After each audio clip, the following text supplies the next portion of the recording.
Selamat datang di video pembelajaran kelas 2. Jangan lupa subscribe, share, dan like agar Miss dan Mister semakin semangat membuat video kreatif lainnya. Baiklah anak-anak, mari kita saksikan. Assalamualaikum kelas 2, selamat pagi. Tetap semangat ya. Kita belajar tematik kembali bersama Miss Nisa, Miss Hilda, dan Mr. Andi. Hari ini kita belajar tema 4, subtema 3, pembelajaran ketiga. Ingat, sebelum belajar, jangan lupa berdoa ya, agar kita selalu diberi kemudahan dalam memahami pelajaran oleh Allah Subhanahu wa Ta'ala. Dan awali selalu kegiatan kalian dengan membaca basmalah. Bismillahirrahmanirrahim. Baiklah teman-teman, mari kita sama-sama menyaksikan video pembelajaran untuk hari ini. Assalamualaikum anak-anak. Materi yang akan dipelajari hari ini adalah: pertama, kerajinan dari tanah liat. 2, bangun ruang prisma. 3, membersihkan tempat yang kumuh dan becek. Mari anak-anak, kita belajar seni budaya dan prakarya bersama Miss Hilda. Assalamualaikum warahmatullahi wabarakatuh. Hai anak-anak kelas 2 yang soleh dan soleha. Hari ini kita akan belajar tentang kerajinan dari tanah liat. Silakan buka buku paket tematik kalian pada halaman 124 dan 125. Mengamati kerajinan dari tanah liat. Ana dan teman-teman mendapat tugas dari Bu Mira. Mereka mendapat tugas membuat kerajinan. Mereka membuat kerajinan dari tanah liat. Banyak benda yang dapat dibuat dari tanah liat. Benda apa sajakah yang dibuat dari tanah liat? Ayo sama-sama kita amati gambar berikut dengan seksama. Gerabah yang menyerupai pot dan cangkir. Kedua, ada celengan ayam.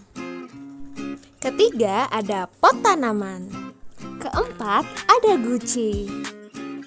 Nah, anak-anak, kalian telah mengetahui contoh hasil kerajinan dari tanah liat. Bagaimana ya cara membuat kerajinan dari tanah liat? Ayo kita simak video berikut ini. Baik anak-anak, kita akan melihat video tentang membuat kerajinan dari tanah liat yang berbentuk kura-kura. Pertama, kalian siapkan tanah liat dan air secukupnya.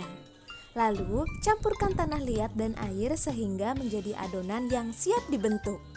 Ketiga, siapkan triplex atau papan kayu untuk alas. Lalu, siapkan gambar rancangan atau model. Di sini kita mencoba membuat kura-kura ya. Selanjutnya, tempatkan adonan di atas triplex sedikit demi sedikit. Tekan-tekanlah adonan hingga mendekati bentuk yang kalian inginkan. Lalu, tambahkan bahan jika kurang dan kurangilah bahan jika berlebihan. Dengan alat bantu, sempurnakan bentuk yang kalian inginkan. Berilah sentuhan akhir dengan pembentukan detail dan haluskan.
Assalamualaikum, kita kembali lagi belajar matematika bersama Miss Nisa. Ana dan teman-teman telah selesai membuat kerajinan dari tanah liat. Ana membuat vas bunga. Cobalah kalian perhatikan vas bunga yang dibuat oleh Ana. Vas bunga itu membentuk bangun ruang. Bangun ruang yang sama dengan vas bunga yang dibuat oleh Ana disebut prisma. Prisma adalah bangun ruang yang memiliki alas dan atap yang sama bentuk serta ukurannya. Prisma memiliki sisi bagian samping yang berbentuk persegi panjang.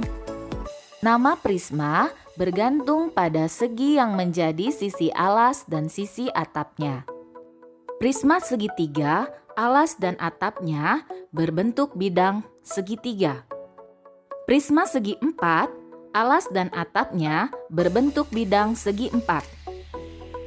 Prisma segi lima, alas dan atapnya berbentuk bidang segi lima. Prisma segi enam, alas dan atapnya berbentuk bidang segi enam. Sekarang, marilah kita sama-sama tentukan ruas-ruas garis atau rusuk yang dimiliki oleh prisma segitiga. Rusuk yang pertama adalah rusuk AB, BC, AC, DE, EF, DF, AD, BE, dan rusuk CF.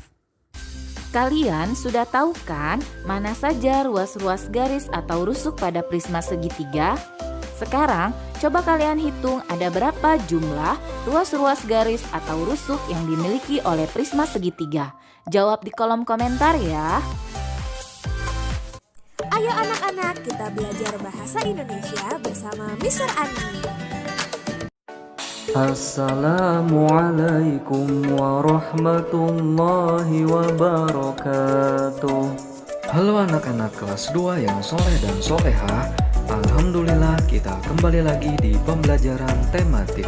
Di tema 4, subtema 3, pembelajaran ketiga. Kali ini Mr. Andi akan membahas mengenai cara membersihkan tempat yang kumuh dan becek. Selamat menyaksikan. Ana dan teman-temannya membuat kerajinan dari tanah liat. Mereka telah membuat lingkungan menjadi kotor. Setelah membuat kerajinan, mereka segera membersihkan lingkungan. Perhatikan percakapan Ana dan teman-temannya. Teman-teman, tempat ini menjadi becek, kumuh, dan banyak bercak-bercak tanah. Kita harus membersihkan tempat ini kembali. Betul, Ana. Tempat ini menjadi berantakan. Kita harus merapikannya kembali. Kita harus bekerja sama untuk membersihkan dan merapikan tempat ini. Marilah kita lakukan segera. Berdasarkan percakapan tersebut, jawablah pertanyaan-pertanyaan berikut ini. Tempat yang digunakan untuk membuat kerajinan menjadi kotor. Apakah yang mereka lakukan saat melihat tempat kotor? Ya, tepat sekali. Mereka bekerja sama untuk membersihkan dan merapikan tempat tersebut. Apakah kalian setuju dengan sikap Ana dan teman-temannya? Pasti jawabannya setuju, karena sikap mereka sangat peduli terhadap lingkungan, agar lingkungannya terlihat bersih dan rapi, dan menjadi lingkungan yang sehat. Apakah yang akan terjadi jika tempat untuk membuat kerajinan dibiarkan kotor? Pasti menjadi sarang penyakit. Untuk itu, jika kalian membuat suatu kerajinan, jangan lupa membersihkan dan merapikan tempat itu kembali. Membersihkan tempat yang kumuh dan becek. Kita harus membersihkan tempat yang kumuh dan becek. Tempat kumuh membuat lingkungan bau. Bau tidak sedap membuat tidak nyaman. Bau tidak sedap merupakan tanda bahwa udara tercemar. Udara tercemar bisa menimbulkan penyakit. Bagaimana dengan tempat becek? Tempat becek banyak mengandung air. Tempat itu dapat membahayakan diri karena licin. Jika kurang hati-hati, kita bisa terpeleset dan jatuh. Jika jatuh, kepala kita bisa terbentur ke lantai. Oleh karena itu, kita harus menjaga keselamatan diri dengan cara menjaga kebersihan agar tidak kumuh dan becek. Jika kalian menemukan tempat yang kumuh dan becek, segera bersihkan ya. Alhamdulillah, pembelajaran tematik hari ini telah selesai. Terima kasih anak-anak kelas 2 yang soleh dan soleha sudah menyaksikan videonya. Semoga ilmu yang kalian dapatkan hari ini bermanfaat. Tetap semangat ya belajar dari rumahnya dan tetap selalu menjaga kesehatan. Terima kasih. Wassalamualaikum warahmatullahi wabarakatuh.